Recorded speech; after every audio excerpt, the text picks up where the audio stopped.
like, well, if I just go and hit those numbers, I should win it. And I did. yeah. What's the worst that can happen? I've still finished the year as a world champion. No, yeah, it was good. It was a good day that day. 9 for 9, not 1 for 9. It's good. It's great to have the competition. I won't roll over there. So you know, if you want to win, you're going to have to win.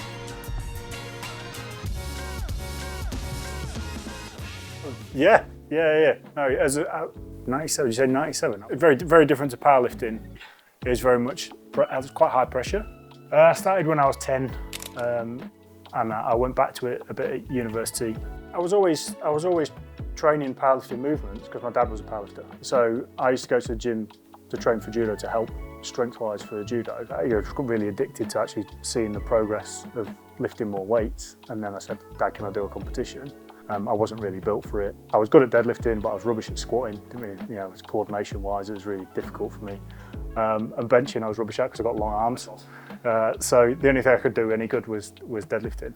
So I think I did like a 200 kilo deadlift or 220 at my first ever comp. I went to my first ever powerlifting competition when I was 4.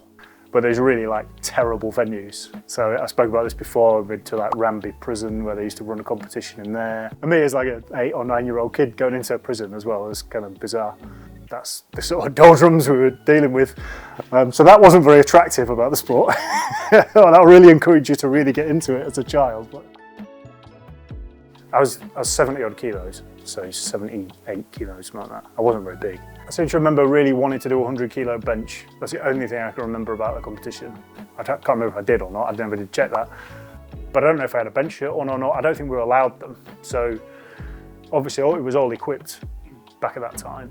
But for juniors and sub-juniors, you could only use knee wraps and no deadlift suits.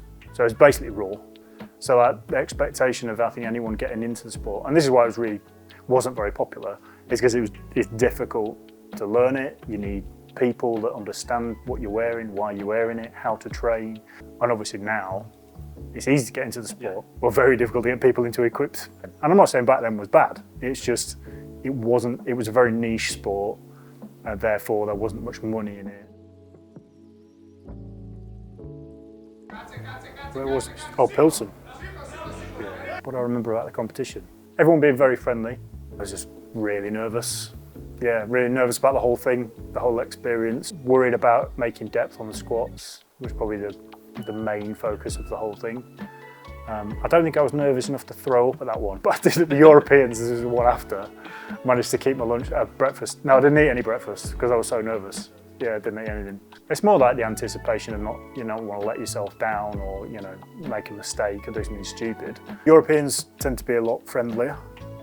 So all the teams are a lot friendlier with each other. On the world level, it seemed to look like a lot more serious. Russians competing with the Americans, or, it was like, there was quite tense in the room and everything. The thing I remember mostly about that venue is there's a ramp that goes up to the platform. And you get wrapped up in the wrapping area, and then someone has to push you up the ramp to get to the platform. And then you'll see on some of these videos where people come off the platform, especially the lighter weight categories, the coach just lifts them up and walks them down the ramp. It's stuff like that you remember. I remember being really happy because I'd hit a PB total. 987.5 was a PB total at the time. I remember one of the referees coming over us after the competition. Me and Ben Banks were competing in the same competition. I think we were in the same weight category at this competition. Comes over, congratulates Ben on his performance. I beat him. I was like, oh, I've done a bigger total, always going to say something to me. He goes, you were lucky. I was like, all right, lucky with what? I wouldn't have passed any of those deadlifts. So thanks very much. It's tricky for me. I do like both. I've had more success in the classic, but I think equip's always been my sort of first love, introduced to when I first started lifting. Yeah, Suzdal, they made the official first World Classic, and I was dabbling with a bit of classic, and I joined that 2012. I think I did like an 800 kilo total. So I thought it was a great opportunity to try it and see if I enjoy it or not. Because to be honest, I found it a bit boring, like competing raw as opposed to competing equipped. But I thought on international stage, maybe it'll be a bit, with the nerve-wracking thing, it'll make it a bit more exciting. I remember the room though. I can sort of picture it in my head. And I remember meeting Colin Wright. I think it was for the first time at that competition. I can't remember where I placed. I don't think I was on podium. I I remember Mike Teixeira dropping a load of deadlifts. It's like I have more memory of his numbers than whatever I did on that comp. I have no idea why I don't remember it that well. I think it was a PB total, but I genuinely can't remember where I placed or anything like that. And that's a good fight. At the time, yeah, I was really, really annoyed. I was glad I'd been able to get on the podium at the competition, and having not gone like me, because somebody must have gone from 4th to 3rd. I'm not sure who that was.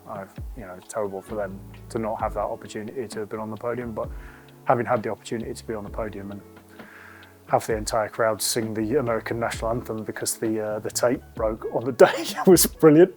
That was classic. Yeah, but it was, it's frustrating. It's frustrating to have that in the sport, and it's not the only one. There's been a couple of others.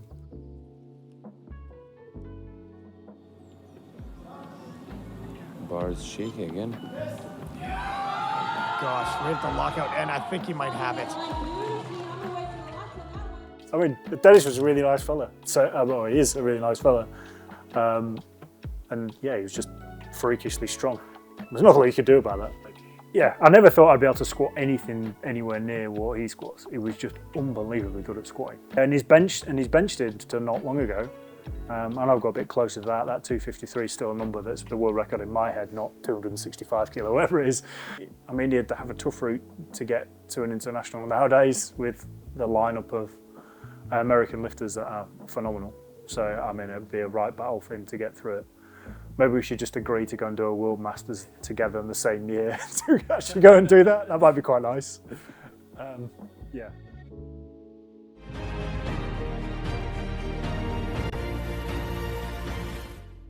Over the moon, yeah. I mean, I've been working towards that for, as I said, doing internationals for 10 years at that point. I was the favourite going into it on numbers, so kind of expecting to be there or thereabouts, hoping to have a good day. But I was competing against who was the reigning world champion at that time, in Eric Willis, because he won in 2018 in Canada. I was like, right, if I just go and hit those numbers, I should win it. And I did, yeah. Which is not easy to do, but yeah.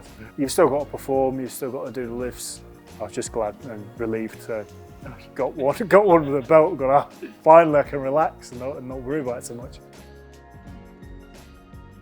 Oh, great, yeah, thanks. First one, Thanks for showing me. just short. The second one, he tried to compensate for it. I think he went just slightly too deep. Yeah, just went a little bit too deep on the second. So can he make the adjustment? Come on, Tony, you can I was 402 and a half. This man is a champion. Yeah. If anyone can do it, it's him. That's all right. If you're going to bomb on over 400 kilo.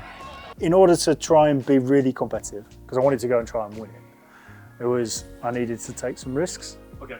And I figured, what year is best to want to take those risks? Is a year that you're already going to finish that year as a world champion. What's the worst that can happen? I've still finished the year as a world champion.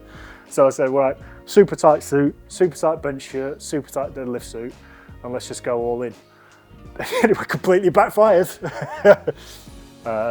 And then by the time I got to deadlift, I was bad enough. I just wanted to go home. But I got my 1 for 9. And that is a record as well, if you know. No, I mean, I was on the commentary the next day. So I had to face it all again the next day. It's not like I was like, I could just escape from it and go and hide for a bit.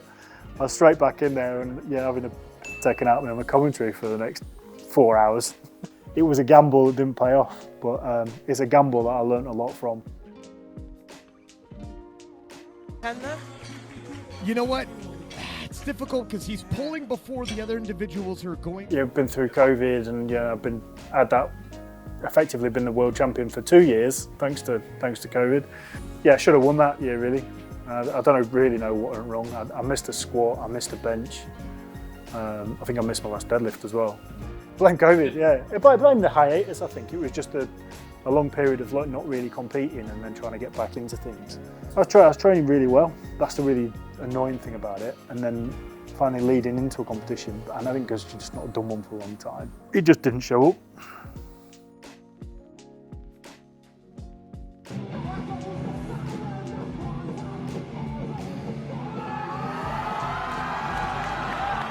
yeah. No, yeah, it was good. It was a good day that day.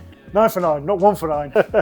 You're on there with all these different sports teams, and then meeting up with a few GB teams that are in other sports and stuff. It's just really a unique experience. It's very different. Yeah, I was just glad to get there. Like, obviously, I bombed in Dubai in 2019. I qualified for the World Games the following World Equipped, which I think was 2021. Yeah, it was really good. All I remember about it was the girls that were with us, Ellie and Emma, who were also competing, they were falling asleep in the stadium because they were so jet lagged. So that's what I remember about it. But yeah, it was great. It's like, it was like being a rock concert.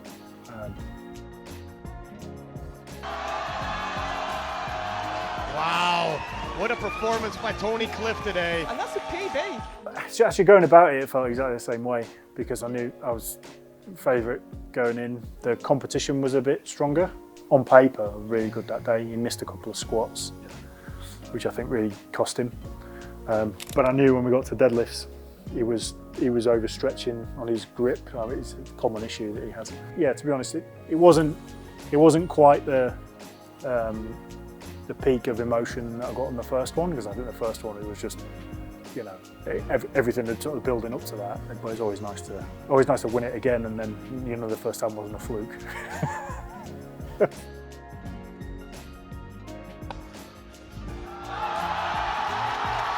Oh, Tony takes another 5 kilos. Yeah, it's great. I mean, I had an invite to the 2021 that never happened. Well, squats went really well. Got everything I possibly could out of squat. I always look back at it and go, should have gone 247.5 on the second bench, and I think then the deadlifts might have been better. But we gambled and just went for the record. But then I did say to George before it, is that we're just going to go for it. Yeah, we're going to go all in, and we're just going to take whatever comes. But now I look back at it and you think, slightly different choices, and I could probably have podiumed. But my back was so broken going into that competition. I've been dealing with it for like probably 12 months before that comp. I'm only just starting to feel like deadlift's starting to come back, to where it was at that 360 plus level. Not what you want, but then squat went really well, so I'm not making any excuses like, oh, I was really injured going to a whistle, because I wasn't. I was just in a lot of pain. So I was still able to move, and I was still able to lift. Love the atmosphere in the room, the chanting and all that. Honestly, it was absolutely amazing. I did it all, took it all in, I think that's one thing I did say I wanted to try and be in the moment and be as present as possible. Because I want to be able to remember it, and I want to remember the experience of it all. And it was amazing, and I would do it all again tomorrow. Yeah, you could actually feel it. Like, you could feel the vibrations in the room, and like the music's really loud, but you can hear the chant going, and like.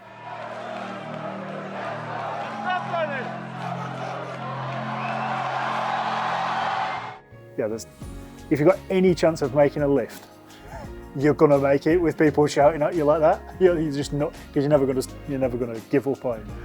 Whereas, I could do it then.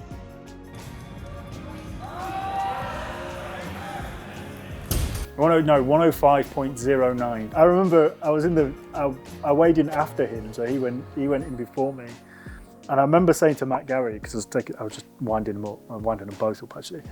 I was saying, do you want some water to take in there to guzzle before you get on the scales? Anyway, I was thinking he'd weigh in at like 108, 109. He weighs in at that. Good luck. Yeah, no, it's great. Yeah, fantastic. Yeah, he's really. He is insanely strong for his size. He's otherworldly. But then you look at what Rondell's doing. You go, leave them both to it. Anyone who can pull a 425 kilo deadlift hook grip, fair play. He'll do well over 1,000, but he's still going to be miles away from Rondell at this point. So unless he can really fill out, and I think he's really struggling to gain. He's a really hard gainer, isn't he? Mind you, eating a load of quinoa is probably not going to help, is it? Burger and chips, mate. It's great. Yeah, sooner the better. It's ridiculous that he's been frozen out for this long. It's unfair. It's unfair on all of us, really. It's unfair on the sport, because I think you'll get enough eyes back on. He's going to bring a lot of interest. He's doing crazy numbers. Yeah, I was actually quite positive at the back of that comp about, you know, potential. Like there's still more to come. Like, I'm not done yet. I can, you know, feel like there's some forward momentum again. Whereas after Euros, I was like, just going backwards every comp. But every other comp, I'm going to be under 900 here. What's going on? Genuinely wasn't expecting it. You know, wasn't even know I'd been, you know, put forward for it. So yeah, I was very, very happy. I mean, I look at like other people that have won more world titles and, you know, got more accolades than I have. But I think about, well, you know, I've been at it, I've been up, I've been down, I've been left, I've been right. I've given back to the sport as well, you know, being the FD for the Fed for the last few years and athletes rep, been on the board. Like, I feel like I've been a big part of what has been that big change in British powerlifting. So yeah. Loved the comp, loved everything about it. Not met Nonto before. That was the first time meeting Nonto, but he was a really, really nice kid. You know, I knew it was over before he went for that. So like, I think it was Jord again. He was like, you know, conservative on the last deadlift, and we went, just make sure you get it, and we shut the door, and that's it. And yeah, me and Jord had walked off. We were done. we were on our way to the bar when Nonto went to pull his last deadlift. So I think we were at that point. We were just like, we'd done our job. It was 3 for 3 on squat. He missed a bench. And I think when he missed a bench, we went, game over. No, give it another year. Yeah, he'd pull the 402.5. But at that point in time, he didn't have it. Yeah. He'd probably pull it tomorrow, actually, looking at his training. So yeah, you know, he's a great talent. He's going to do really well at Euros. He'll probably win it. It's great to have the competition. I told him that myself. Like, what he's bringing to the sport and what he's bringing to our weight category is great for us. So I'm like, I'm happy to have him. I won't roll over though. So, you know, if you want to win, you're going to have to win. He knows that, right? So he definitely knows it now. Yeah, and you know, I think he's going to be a great battle to have. I think in the future, he will go past me at some point, right? Because I'm getting older and coming towards the end, and he's just growing into the weight category. So there'll be some crossover period that's going to happen in the next couple of years, probably. It might even be this year, but maybe next year, maybe the year after. Then he can go and contend with the likes of Bob and Mondell, and you know, and hopefully I'll be part of the way it helped him onto that path to be really competitive at that level. You've got to learn how to take it on the chin. Well, yeah, I don't know. What else would I do? I'm going to be out here training anyway. I might as well keep competing. And I think that's, you know, is there a huge desire to have this massive legacy in powerlifting? Not really. I still enjoy competing and I enjoy training. And I think that is the thing that's kept me going this entire time. And as long as I'm still feeling like I can improve, feeling like I can achieve something I've not done before. And I've still got goals that I'd like to do. I'd like to win a world equipped, not done that yet. I'd like to, you know, going competing at this Classic World Games, which is the first one, you know. Get on the podium there, that would be a good one. Get another one on the belt there. I've been doing it a long time and I've done a lot of stuff, but you see, I'm not one to dwell on, like you see these trophies, I'm not walking around looking at them and going, oh, look at what all these things I've done. I'm just thinking about the next thing and, you know, staying interested in getting better, which is why I put the kit back on. Like there's stuff to relearn.